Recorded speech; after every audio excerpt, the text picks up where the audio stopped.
And each Khmer Rouge division is about 500 or 600 men. Each division consists of 600 men. Right, so that's about 3,500 troops are actually in this area now. And what are they doing? They are engaging in individual attacks. They are waiting until going to be a major attack by the Khmer Rouge. That's correct. What form will that attack take? Return of Pol Pot, unless you come here to the west, where the black-shirted troops of Pol Pot are part of the shadows that sweep across the fields and paddies after the rains, and where every journey carries great risks. This is the future for Cambodia. This rare film shows Pol Pot's troops together with those loyal to Prince Sihanouk attacking a town and terrorizing people. Attacks like this are now common. Few of them are reported.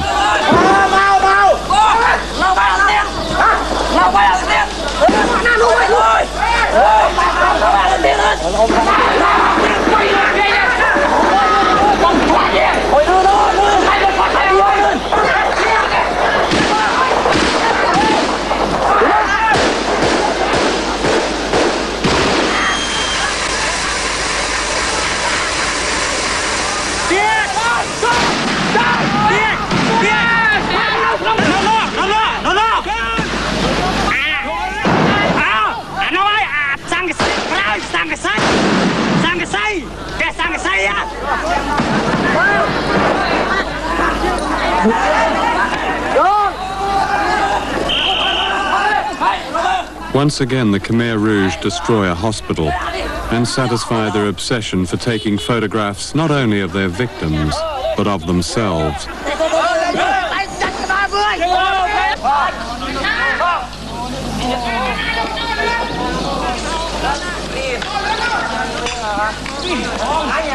And they loot the possessions of the poorest people. A bicycle, farm implements, clothes, and a tractor so precious that the loss of this one will mean that land essential to prevent starvation will not be found. All over Cambodia, people have fled, leaving their homes deserted, the countryside silent.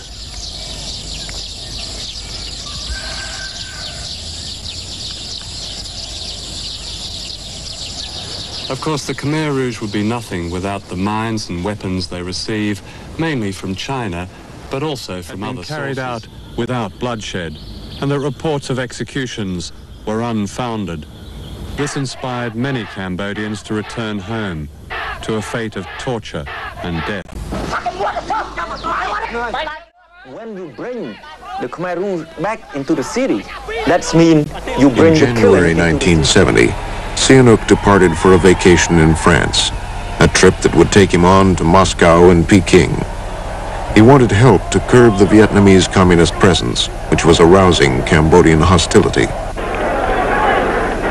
In March, anti-communist officers unleashed mobs against the North Vietnamese and Viet Cong embassies in Phnom Penh. They demanded the expulsion of the Vietnamese communists. Nol led the new government, which promptly received secret American military aid. Sihanouk, now in China, sided with the Khmer Rouge, his former opponents. He became chief of state of a government in exile. Norodom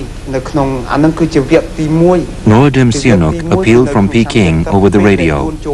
Brothers and sisters, he said, go to the jungles and join the guerrillas. In the countryside, several thousand peasants went on rampages demanding Sihanouk's return. In the town of Kampong Cham, a mob killed 2 members of parliament. Taking advantage of Lon Nol's hostility towards the communist sanctuaries, South Vietnamese army units launched raids into Cambodia. President Nixon also decided to send U.S. ground forces into Cambodia to wipe out the sanctuaries and the elusive communist headquarters. More than 20,000 American and 40,000 South Vietnamese troops invaded Cambodia. The operation, Nixon said, would protect American forces in Vietnam. The Americans first clashed with their enemy at the Cambodian town of Snool. Responding to rifle fire, Jets and tanks pounded the town.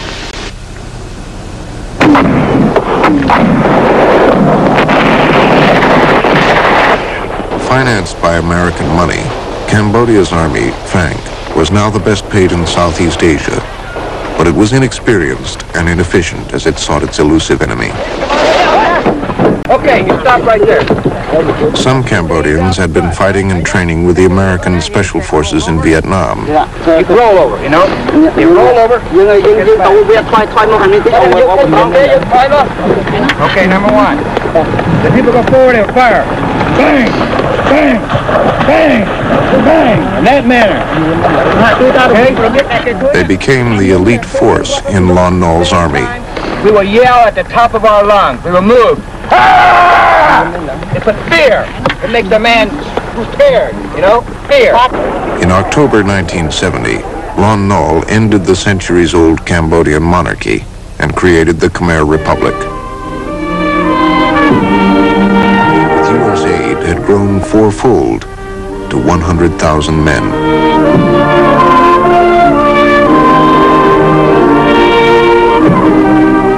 Lon Nol was still opposed by Prince Sihanouk, still in China. We can only fight and fight till, you know, the Americans accept to withdraw from our country. And I am optimistic so far as the defeat of the Americans is concerned. It will be inevitable.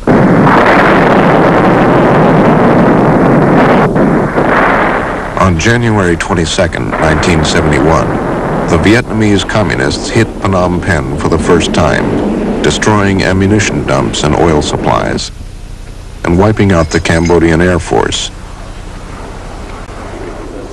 It is very serious. But what can we do? They have taken the decision. All we can do is lodge a protest. That is all.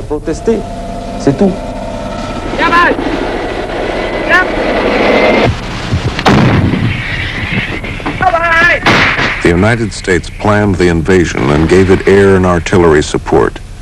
But without American combat troops beside them, the South Vietnamese forces fled.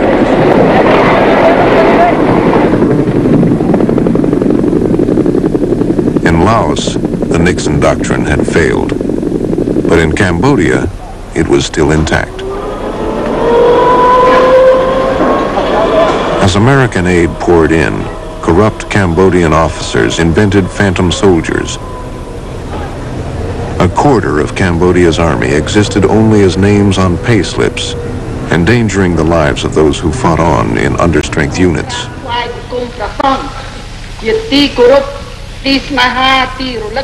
In less than 3 years, the Khmer Rouge forces had grown from 3,000 to 60,000.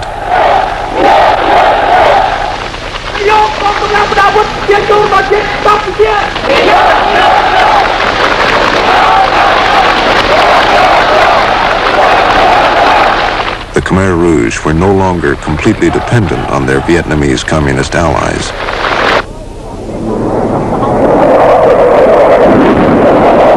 America stepped up the bombing. During 6 months of 1973, more than 250,000 tons were dropped on Cambodia.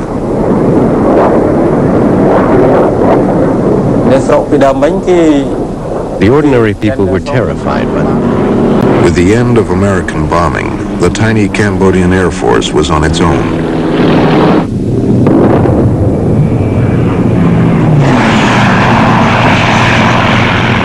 The Khmer Rouge had rebuilt their forces and prepared to launch their biggest offensive yet. From 1:20 in the morning,